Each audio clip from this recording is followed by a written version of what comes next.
नमस्कार। आकाशवाणी जयपुर अजमेर से प्रस्तुत है प्रादेशिक समाचार।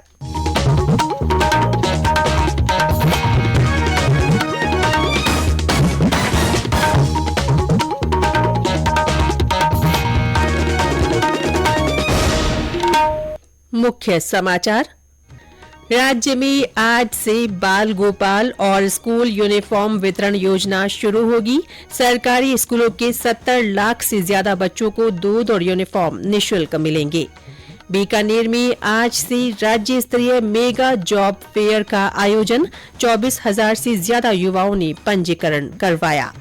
चौथा सशस्त्र सेना झंडा दिवस कॉरपोरेट सामाजिक उत्तरदायित्व सम्मेलन आज नई दिल्ली में। और international film festival of India का कल गोवा में रंगारंग समापन।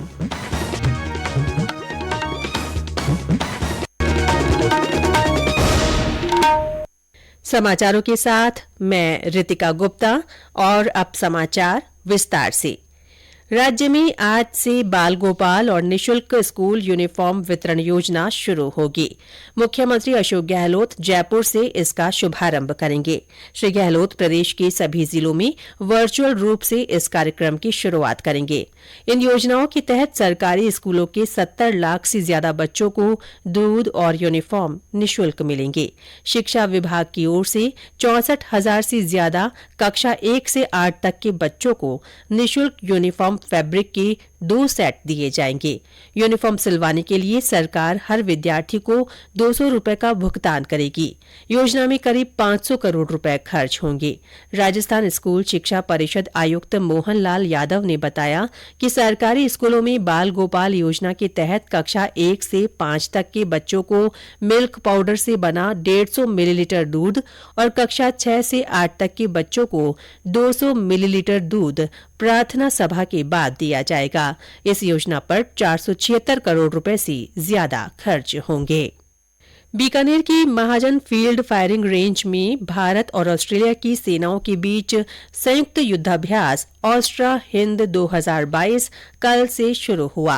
पहले दिन ओपनिंग सेरेमनी में दोनों देशों ने अपने अपने झंडे फहराए। अधिकारियों ने परेड का निरीक्षण किया और मार्च पास्ट की सलामी ली। ऑस्ट्रेलिया और भारत की सेना ने एक दूसरे के हथियारों की प्रणाली को समझा। ऑस्ट्रेलिया की सेना का रेंज के रेगिस्तानी इलाके में ये पहला अभ्यास है।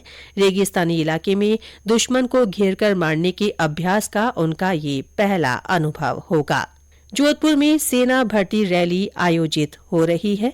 कल पहले दिन जोधपुर, सिरोही, जालौर, बाड़मेर, जैसलमेर और नागौर के 1,250 अभ्यर्थियों ने अग्निवीर तकनीकी और अग्निवीर क्लर्क ट्रेड के लिए दौड़ में भाग लिया। ये रैली 12 दिसंबर तक चलेगी। बीकानेर में आज से राज्य स्तरीय मेगा जॉब फेयर आयोजित किया जा रहा है। कौशल, रोजगार और उद्यमिता विभाग की ओर से लगाए गए 2 दिन के इस फेयर में राष्ट्रीय और अंतर्राष्ट्रीय स्तर की 65 कंपनियों द्वारा 10 क्षेत्रों के 125 जॉब प्रोफाइल में 10,894 युवाओं को रोजगार के अवसर उपलब्ध करवाए जाएंगे। ब्यौरा हमारे संवाददाता से।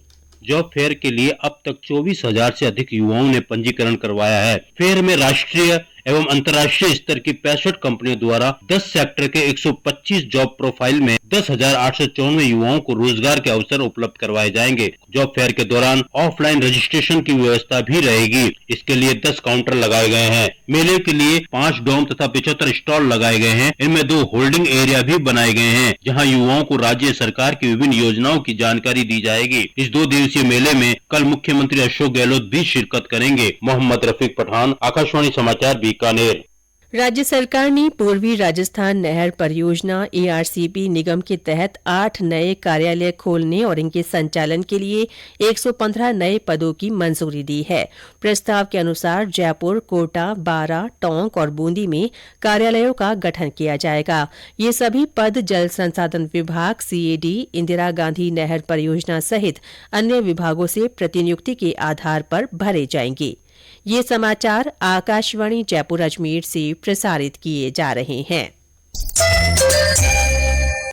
चौथा सशस्त्र सेना झंडा दिवस कॉरपोरेट सामाजिक उत्तरदायित्व सम्मेलन आज नई दिल्ली में आयोजित होगा।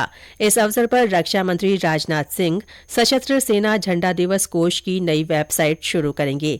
नई वेबसाइट सशस्त्र सेना झंडा दिवस कोष में ऑनलाइन योगदान के लिए उपयुक्त और उपयोगकर्ताओं के लिए अनुकूल है। श्री सिंह सशस्त्र सेना झंडा दिवस के इस वर्ष के प्रचार अभियान का गीत भी जारी करेंगे और प्रमुख कॉरपोरेट सामाजिक योगदानकर्ताओं को सम्मानित करेंगे।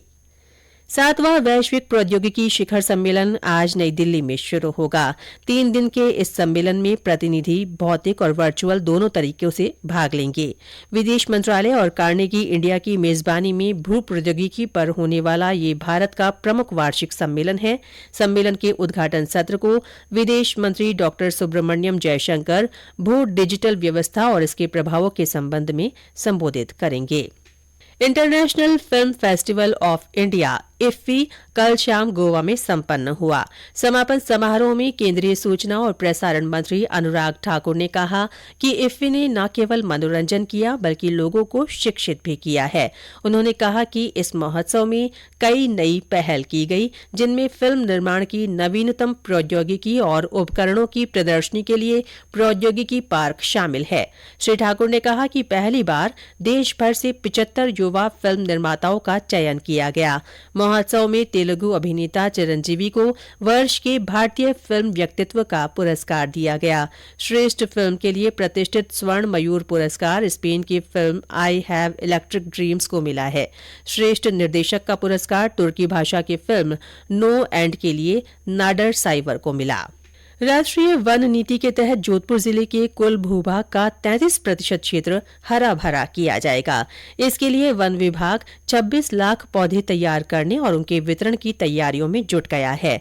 हमारे संवाददाता ने बताया कि विभाग विभिन्न प्रजातियों के करीब 2 फुट से बड़े पौधे तैयार कर आगामी मानसून तक वितरित करेगा। विभिन्न प्रजातियों के करीब 2 फीट से बड़े पौधे तैयार कर आगामी मानसून तक वितरित किए जाएंगे। उम्मीद है कि इससे जोधपुर के पर्यावरण के साथ ही शहर की सूरत भी बदलेगी। इसके लिए जोधपुर जिले की 14 अलग अलग नर्सरियों में पौधे तैयार करने का लक्ष्य आवंटित किया गया है। ये लक्ष्य हर साल की तुलना में 10 गुना अधिक बढ़ाया गया है। वन विभाग की ओर से जोधपुर जिले में कुल 26 लाख पौधे को तैयार कर वितरण का लक्ष्य रखा गया है। वन विभाग के अधिकारियों ने बताया कि जोधपुर जिले में पौधारोपण संबंधी मांग को मद्देनजर देखते हुए आगामी मानसून शुरू होने से पहले लक्ष्य पूरा कर लिया जाएगा। रामेश्वर बेड़ा, आकाशवाणी समाचार, जोधपुर। करौली की श्री महावीर जी में चल रहे पंचकल्याणक और महामस्तक अभिषेक महोत्सव के दौरान 24 फीट ऊंची खड्गासन प्रतिमा का महामस्तक अभिषेक किया गया। इसी के साथ 5 दिवसीय पंचकल्याणक प्रतिष्ठा महोत्सव का समापन हो गया। इस दौरान डाक विभाग की ओर से पहली बार श्री महावीर जी 21वीं सदी महामस्तक अभिषेक स्पेशल कवर लिफाफा और स्थायी चित्रात्मक मोहर जारी की गई। इसका मूल्य डाक टिकट सहित 50 रुपए रखा गया है। 12 में डाक विभाग की ओर से पेंशनर्स को अब घर बैठे जीवित प्रमाण पत्र उपलब्ध कराने का काम शुरू किया जा रहा है। इससे बुजुर्ग महिलाओं और पुरुषों को परेशानी नहीं होगी। जिले में हजारों पेंशनर्स को इसका लाभ मिलेगा। जयपुर के मालवीय राष्ट्रीय प्रौद्योगिकी संस्थान की ओर से उन्नत भारत अभियान के तहत वर्कशॉप का आयोजन किया गया।